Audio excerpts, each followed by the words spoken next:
Hi guys! Welcome back to my channel. Meron naman po tayong product na i-honest review po natin kung talagang effective po siya or depende po sa type ng skin natin kung lahat po ba ay hihiyang. Ayan guys, ang product na yan is Chinese product po siya. Kung mapapansin nyo po, ang mga Chinese ay talaga makikinis ang mga mukha. Kasi Chinese po yung nakasulat dun sa pinaka-product kaya hindi ko po ma-explain kung ano yung pinaka-pangalan niya. This product guys is retinol. Retinol is reducing fine lines and wrinkles. Inaayos din niya yung collagen natin sa skin at nagpapaklear din siya ng ating acne at ating mga pores. Nakakatulong din siya sa pagtanggal ng mga dark spot and hyperpigmentation. Kung mapapansin nyo guys, ayan po yung product, inilalapit ko sa camera. Kung mapapansin nyo is meron siyang puti-puti na buo. Yung mga white po na yan, siya po yung nagpapabanat sa ating face.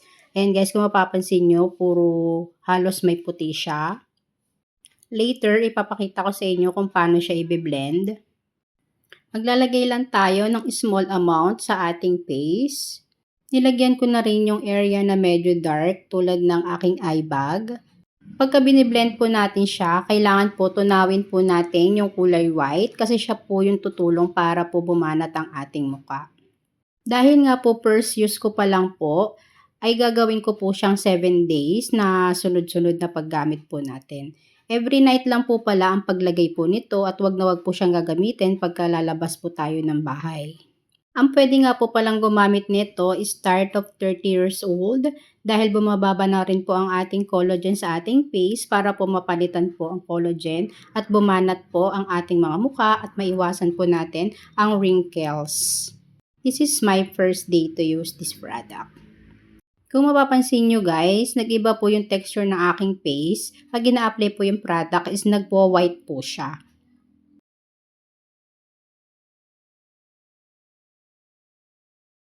Pang third day na po itong paglagay ko. So gusto ko kasing makita yung pagbabago ng aking face sa 7 days. Kasi sabi nila nakakabanat daw po siya ng muka.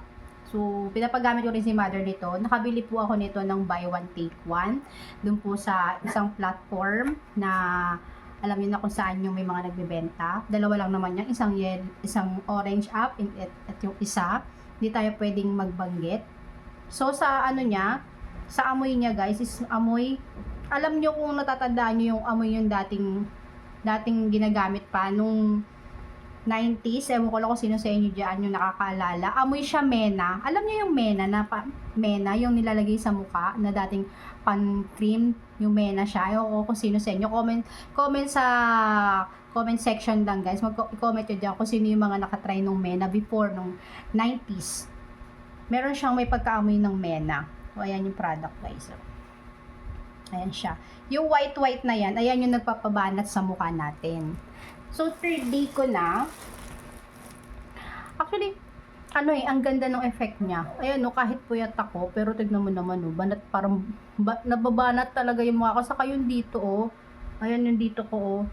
Dati kung medyo may ano to eh. Pan third day pa lang yung lagay ko. Hindi nga ako nakapag-picture ng before eh. Para maglalagay na tayo. Naglagay lang ako ng toner, ng cleansing.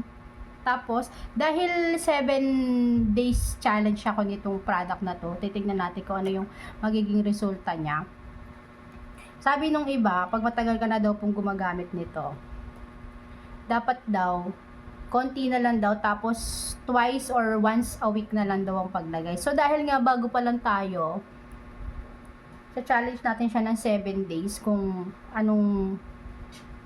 pwede na ba natin siyang 1 week or ano, titignan pa natin yung resulta kasi bago pa lang tayo. Yung iba kasi matagal na gumagamit nito eh. Ang ganda ng effect nito eh. Actually, yung ano niya, yung white, ayan kung makikita nyo, yung puti na yan. Yan yung parang amoy ng mena. Parang may hinalo sila. So yan guys. Yung puti na yan, kung mapapansin niyo pag ilalagay ko siya, parang nagkakaroon siya ng sunblock. Hindi ko malaman basta nagkakaroon siya ng hindi siya white cast, pero pag nilagay mo siya, nagiging yung mukha mo, Magkaka-cream, na para kang naglagay ng sunblock, ganon. So, yan. Huwag nyo kakalimutang pasadahan yung ano, yung mga area na talagang may may mga wrinkles kayo, tulad niyan. Ito dito sa may gilid ng ano ko dito. Malalim-lalim yung ano ko dito, kaya ginagawa ko yung white na yan, ayun yung white na yan. Yan daw kasi yung nagpapabanat. So, inaano ko siya dito. Tina-target ko yung mga ano diyan. Minsan kumukuha pa ako ng mismong puti. Ang bango-bango kasi niya, ang bango, amoy mena. Yan, ngayon ko lang naalala. Mena pala yung naamoy ko sa kanya. Ngayon ko lang naalala. Pang 3 days natin to. Yan. Pag yung hahayaang namumuo lang ng ganun yung puti, kailangan maikalat niya siya. Yan. Pinagamit ko rin si mother nito eh. Ewan ko kung nag-picture siya ng before and after. Pero nakita ko, bumanat nga yung mukha niya. Tapos ginagawa ko sa akin, di ba kung mapapansin nyo, ayan no, di ba, nagkakaroon siya ng parang white, ginagawa ko, pinapantay ko siya, kumukuha ko ng parang puti, tapos pinapantay ko, yan tulad yan, may puti na di ba, parang nagkaka-cream kasi siya, tapos sa mga lines, sa mga part na may lines, nilalagyan ko ng white, kasi sabi yan daw yung nakakabanat, yan. Ang ganda niya kasi. Tapos yung sa may eye bag, dahil nga medyo nangingitim yung anong eye bag ko. Nilalagyan ko siya yan dyan. Yung alam mong area na may mga wrinkles ka saka yung parang kulubot. I-target mo yung white niya. Yung kulay na white. Ayan o. Kasi siya daw yung nagpapabanat eh. Pero hindi ko pa rin masabi kasi pang 3rd day pa lang. Pero napansin ko sa kanya pagkagising ko ng hapon na kasi ako nagigising dahil nga syempre ang ating viewers, ang ating asawa ay nasa abroad. So late ako nagigising. Pero pagising ko para ako naka-foundation, guys. Tapos banat na banat yung mukha ko.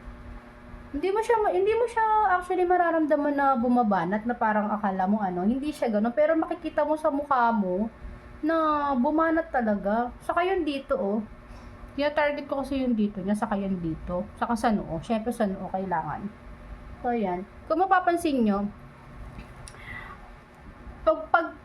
kukumpara nyo, di ba yung leeg, nalagyan ko na yung leeg, hindi ko pa siya nakakalat. Pero compare nyo dun sa mukha ko, ayan compare nyo yung area ng mukha, yung texture ng mukha ko sa leeg. O di ba? Mapapansin nyo. Di ba? Tingnan mo, pagka kinalat ko na yung sa leeg. Di ba? Hindi siya white cast. Yan, hindi siya white cast, guys. Pero pagka inano nyo kasi siya, ni-use nyo siya sa area ng skin, kumikinis siya. Iba yung kinis niya hindi siya parang foundation hindi, kakaiba. Kaya yun yung nagugustuhan ko sa kanya, saka wala kang mararamdaman talaga. So ayan guys, tignan nyo. I-compare nyo yung dati kong, yung mukha ko bago ko siya ginamit. Wala akong ibang nilalagay kasi nga china-challenge ko to ng 7 days. Titignan ko kung ano yung niya. Kasi ito yung sa gilid ng dito ko. Kasi may parang itim. Parang iiwanan kasi siya. Kaya nilalagyan ko lang din siyang konti. Pero hindi siya mahapdi. Diba may iba kasi pag nagbabanat mahapdi. Siya hindi siya mahapdi. Hindi siya mahapdi. Sabi ni mother, may naramdaman daw siyang pagkahapdi. Kasi gumagamit kasi siya nung guys. Gumagamit siya nung vitamin C. Yung natitrending na vitamin C ngayon na tag dito, toner. Gumagamit kasi siya noon. Ang sabi doon sa napanood ko, pag once na gumamit ka na nito, hindi ka nagagamit ng ganun. Kasi nga ito, meron na siyang, hindi ko kasi wala, Chinese kasi guys. Chinese kasi siya, wala siyang English. Kaya hindi ko kung ano yung mga ingredients ito. Pero sabi doon sa video na nakabili nito sa Violet app, sabi niya, may may vitamin C na daw, may serum na rin daw siyang kasama. Saka ito pa pala, take note guys, every night lang siya ginagamit. Every night lang po. Huwag niyo siyang gagamitin ng umaga or tanghali. Basta yung matutulog na po kayo, doon niyo lang siya gagamitin. Yan, tingnan niyo Oh, ilalapit ko pa. Tingnan nyo. Ang ganda niya. Gandang-ganda talaga ako. Hanggang kinabukasan ganito to, guys. Hanggang kinabukasan. Ang ganda nung texture niya sa mukha. Saka napakadali niya i-blend. Promise. Napakadali niya i-blend. So, pan third day natin to, guys. So, i-observe natin siya. Ino-observe ko rin kasi kung ano yung itsura talaga ng ano sa kanya. Itsura niya. Sa ating mga lines. Kasi, pag gumaganon ako, wala na, may lines na akong konti dito, Saka dito. Ngayon, diba? Nakakatulong siya, guys. Pan 3 days ko pa lang to. Saka napansin ko dito, araw-araw ko puyat. Ang tulog ko, 2 hours, 3 hours lang. Kasi nga may inaalagaan ako. Kaya, ayan. Dapat lukot-lukot yan, diba? O kahit ilapit ko pa sa inyo, kahit ilapit ko pa sa inyo, wala talaga siyang lukot, guys. Saka yun dito, Dati pag umingiti ako, lalim. Pag umingiti ako, 3 days ko pa lang, pero pag nakasmile ako, no. Nawala na siya. Dati, isang ganun. Isang ganun siya. Ito pa pala, kailangan ko anuhin yan. Lagyan natin. Lalagyan ko yan. Yan. Lagyan natin yan. Malay mo naman, di ba? Malay mo, bumanat. Saka ano lang nito, guys. Ang mura lang. Mura lang siya. Wala pang 100 pesos. 75 ko lang siya nabili. 4th day. Pang 4th day na, guys.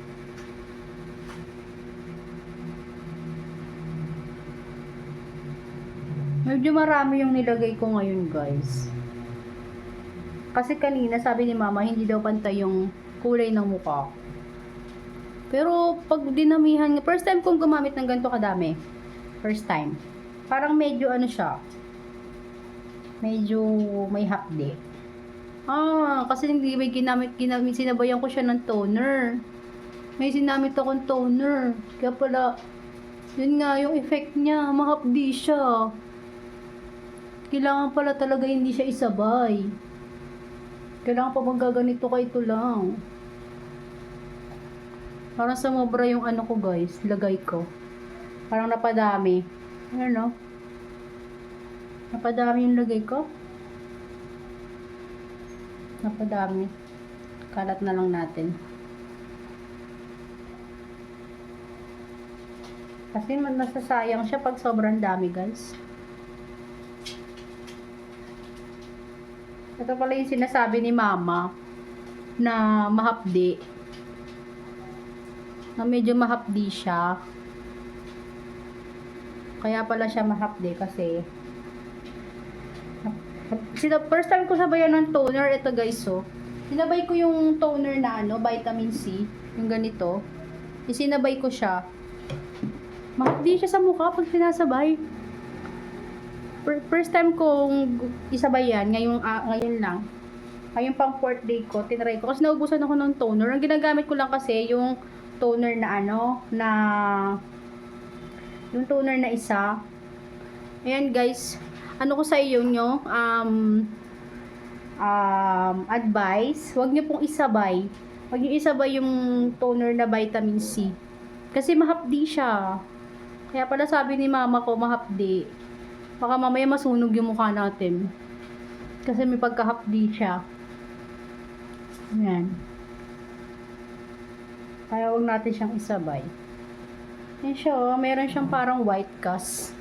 Yung nilalagay, nagiging ganyan yung mukha, Diba?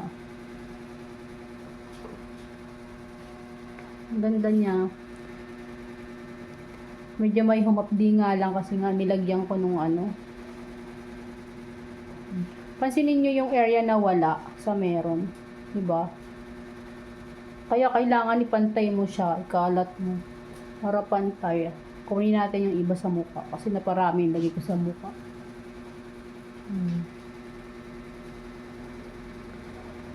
Ang dami kong guys. Dami kong challenge ngayon na honest review. Ayan. Pang 4th day.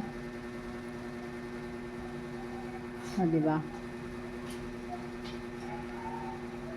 Ayan siya.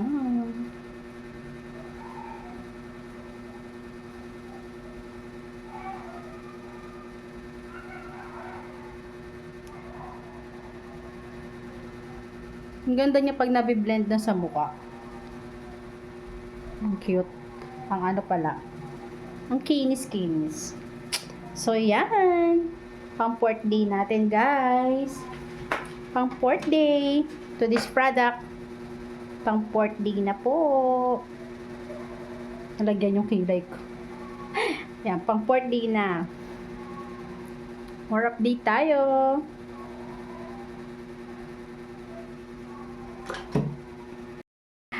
5 days using, guys. 5 days na.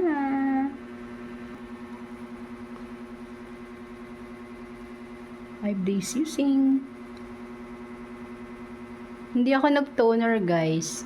Kasi kahagahapon, kagabi, ang hapdi niya pag sinabay yung vitamin C toner. Kaya ngayon hindi ako naglagay. Ayan. Medyo dinadagdagan ko ang paglalagay kasi papantayin pa natin yung kulay natin. Yung kulay saka yung ano. Kaya dinadagdagan ko muna.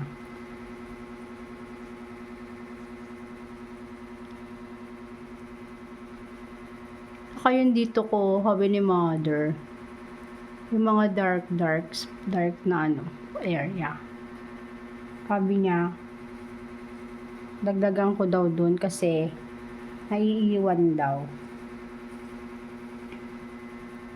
Kumaga parang hindi pantay. Kaya yun dito, kailangan din natin lagyan. Kasi hindi siya mapantay. Puyat na naman ako, guys.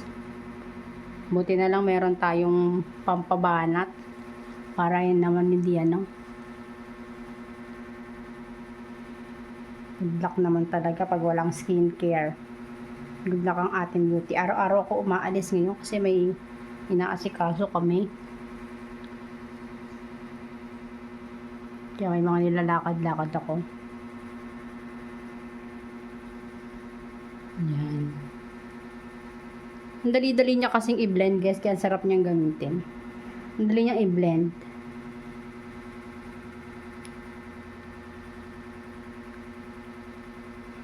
Yarn. Yan po ang ating pang-pip using. Yan po.